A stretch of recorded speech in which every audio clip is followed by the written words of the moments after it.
manufacturers.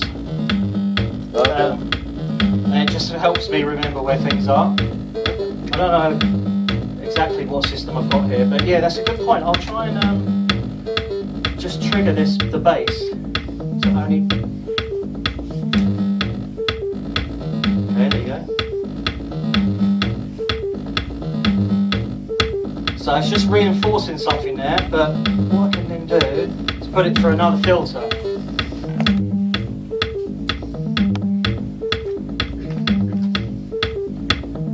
So people who don't have a modular, do you think this is a really long-winded, laborious way, or do you think it's actually... It's fun. It's fun, like really fun way. It is good. And like you said, it's a good way to learn how signal paths work. Yeah. I think it's a really good way to learn. Once you learn the modular, I think you can sit down with pretty much any synthesizer.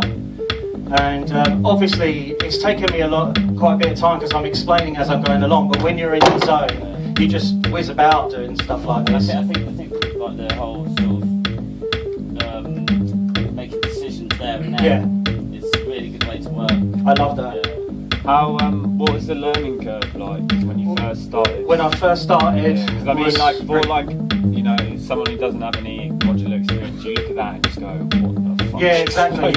Yeah. So how there is no shortcuts really. It's to just sitting down with, and half these manufacturers, they don't do manuals, and they basically say that's because there's no rules. Okay. And they probably don't know the full extent of like what, you know. Well, and also so many of these are multifunction that you could just go, it could be endless. Yeah. So really it's so much easier now because there are so many tutorials.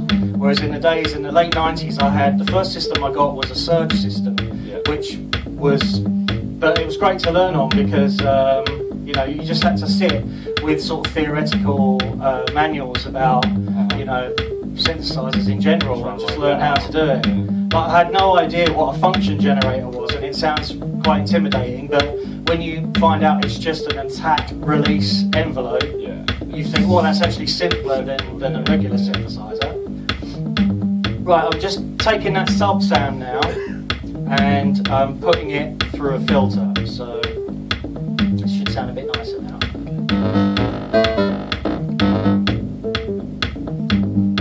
How much do these lunchbox style modulars cost? I don't want to know. Well, the thing is, the modules themselves, they're not that expensive, but it's just to do something really complex. Like, I'm at the stage, this is about 70% finished. I'm going to have a mixing console, because you can do like live King Tubby style dub mixing now with these new modules. But this is nearly completed because I don't want to go on forever. I think you become unfocused and it becomes not about actually making tracks. It's about just building your modular into the size of the wall. And what you'll find is 90% of the modular owners out there are amateurs. And I don't mean that disparagingly, they want to be amateurs. They have it to play with because fitting the music that you get from a modular into a composition is the hard part. It's very easy to come up with a load of crazy noise that's random and stuff, and that's what most people do, as that's what they're interested in. But when it comes to fitting it in a composition, and that's what I wanted to show today, how with a few bits of kit, this is 90 quid, this beat step, so you could literally get a few oscillators, or one oscillator like this one, because it's pretty powerful. Like, that's one oscillator you're hearing.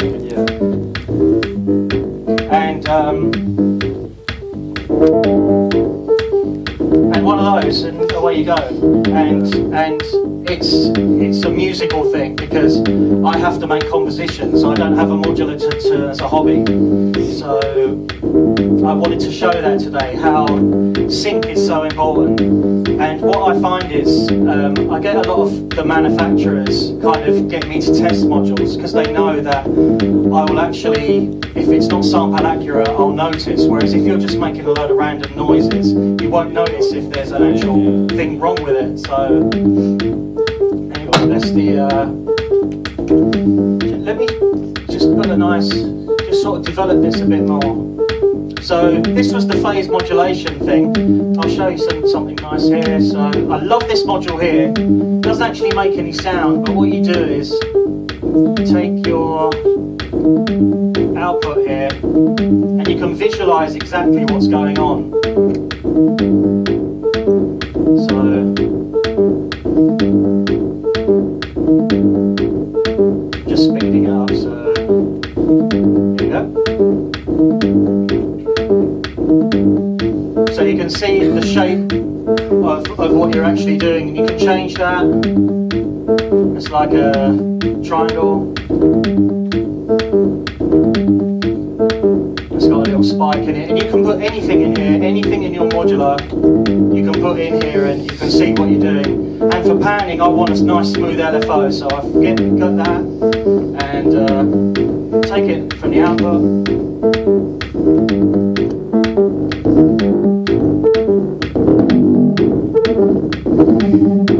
Of course, the great thing about modules, AC and DC coupled, which basically means DC is sub-audio, so you can have an LFO, but unlike a kind of regular keyboard synthesizer, you can just keep going into the audio rate and get loads of like ring modulation effects, and all I'm doing there is just modulating, just panning it.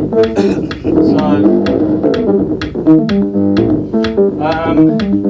do you have a reverb on the unit? I don't have a reverb.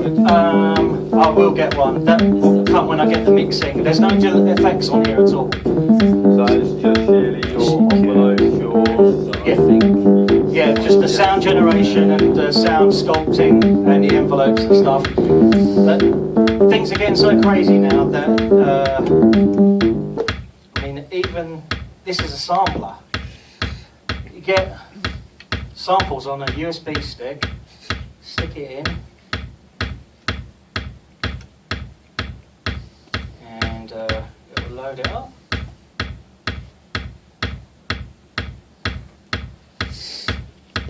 Just loading them. Then let's take that output again.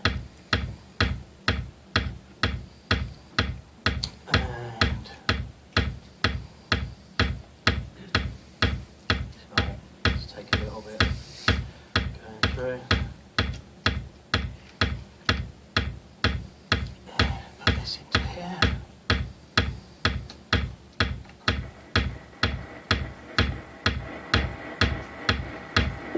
It's like a granular.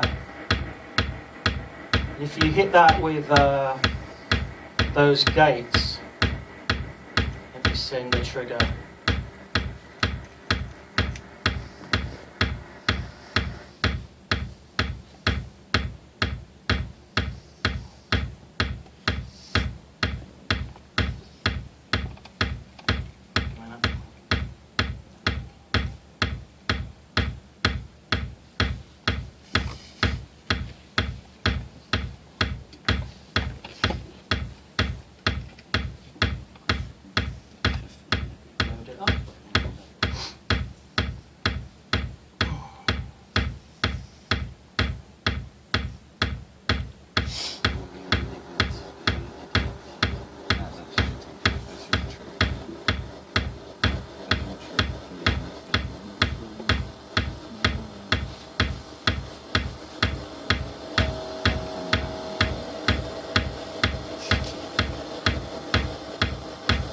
You can adjust the loop time.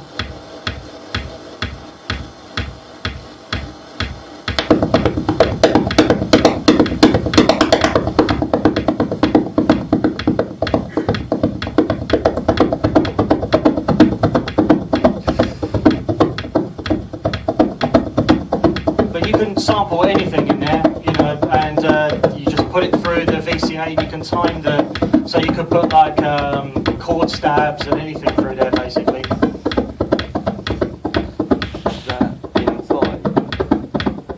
Probably not, because this, you go forward and you can adjust the speed. So it's mainly suited to sort of slower kind of movements at the moment. I'm working with the guys to actually get some different functionality. So you can load up single waveforms and use it just like an oscillator.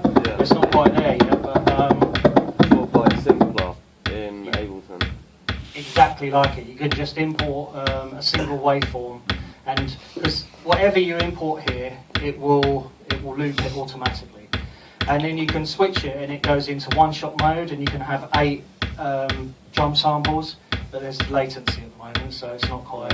So you're heavily involved in development with these? Then? Not heavily, but I'm helping guys, like, because most of the guys who they sold these samplers to, they were doing sort of random stuff, and nobody mentioned that the latency is too much for it to be used like a drum machine. As soon as I got it, I was like, oh, what's going on? The kick's about a few milliseconds behind. So they're like, thanks for pointing it out, and now they're going to fix, and that's what happens usually.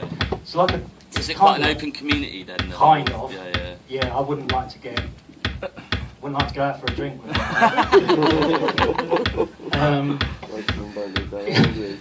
Right, this thing is just like a step sequencer, and you put it, you tune it to. Let me get it going because it is nice. Right, so you've got a CV